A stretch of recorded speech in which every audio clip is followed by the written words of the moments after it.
AIIMS ആണെങ്കിലും അതിവേഗ റെയിലാണെങ്കിലും കേരളത്തോട് അടുത്ത അവഗണനയാണ് കേന്ദ്ര ബജറ്റിനുള്ളത്. അതിൽ കേരളത്തിന്റെ പൊതുവായിട്ടുള്ള വികാരം ഈ ദിവസങ്ങളിൽ ഇന്നലെ ഈ മണിക്കൂറുകളിൽ നമ്മൾ കണ്ടുകൊണ്ടിരിക്കുന്നതാണ്. തീർച്ചയായിട്ടും വളരെ പ്രതിഷേധാർഹമായിട്ടുള്ളൊരു കാര്യമാണ്. ഓരോ കേരളത്തിലുള്ള ബഹുഭൂരിപക്ഷം ആളുകളും ഉയർത്തുന്നൊരു ചോദ്യം എന്താ കേരളം ഇന്ത്യയിലല്ലേ എന്നുള്ളതാണ്. ഇതില് BJPയുടെ സംസ്ഥാന അധ്യക്ഷൻ ഇന്നലെ എയിംസിന് സ്ഥലം ഏറ്റെടുത്തു കൊടുത്തില്ല എന്ന് മാധ്യമങ്ങളോട് പറയുന്നത് കേട്ടു. തീർത്തും തെറ്റായിട്ടുള്ള കാര്യമാണ്.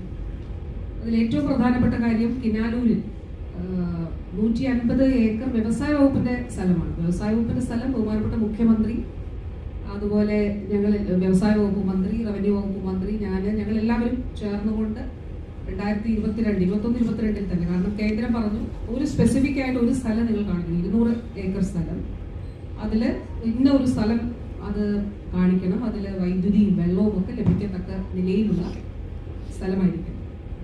അപ്പൊ അതിന്റെ അടിസ്ഥാനത്തിൽ ഈ 150 ഏക്കർ സർക്കാരിന്റെ തന്നെ സ്ഥലമാണ്. 50 ഏക്കർ അക്വയർ ചെയ്തിട്ട് അതിന്റെ ഉൾപ്പെടെയുള്ള കാര്യങ്ങൾ കേന്ദ്രത്തെ അറിയിച്ചു. ഇതിന് ഏറ്റവും വലിയ തെളിവ് 2020, ഞാൻ ഇന്നലെ അത് സമൂഹ മാധ്യമങ്ങളിൽ പങ്കുവച്ചിരുന്നു. 2024 കേന്ദ്ര ആരോഗ്യ മന്ത്രാലയത്തിൽ നിന്ന് ലഭിച്ച ഒരു കത്തിനകത്ത് പറയുന്നത്, അത് ഈ രേഖകളെല്ലാം സമർപ്പിച്ചതിന് ശേഷമാണ് പറയുന്നത്, ഇൻ പ്രിൻസിപ്പിൾ തത്വത്തിൽ ഇതിന് അംഗീകാരം നൽകണമെന്ന ശുപാർശയോടുകൂടി ധനമന്ത്രാലയത്തിന് ഇത് കൈമാറിയിരിക്കുന്നു എന്നുള്ളത്.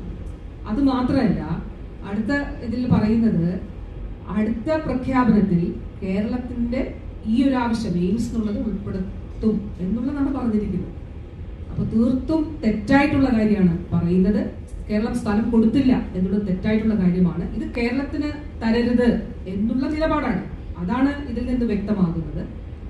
അത് നമുക്ക് കേരളത്തെ സംബന്ധിച്ചിടത്തോളം അങ്ങേ അറ്റത്തെ അവഗണനയാണ് ഉള്ളത്. അത് കേരളം ഒന്നിച്ച് അതിലുള്ള പ്രതിഷേധം രേഖപ്പെടുത്തുക തന്നെയാണ് ചെയ്യുന്നത്.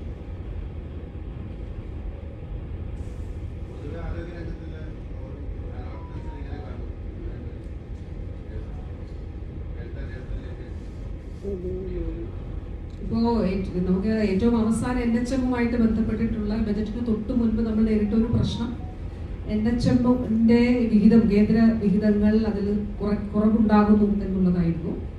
അപ്പോൾ ഈ ബജറ്റുമായിട്ട് ബന്ധപ്പെട്ടിട്ട് ആരോഗ്യ മേഖലയ്ക്ക് കൂടുതൽ അലൊക്കേഷൻ ഉണ്ടാകും എന്നുള്ളതാണ് തീർച്ചയായിട്ടും നമ്മൾ എല്ലാവരും പ്രതീക്ഷിച്ചിരുന്നത്. പക്ഷേ അലൊക്കേഷൻ ഉണ്ടായില്ല എന്നുള്ളത്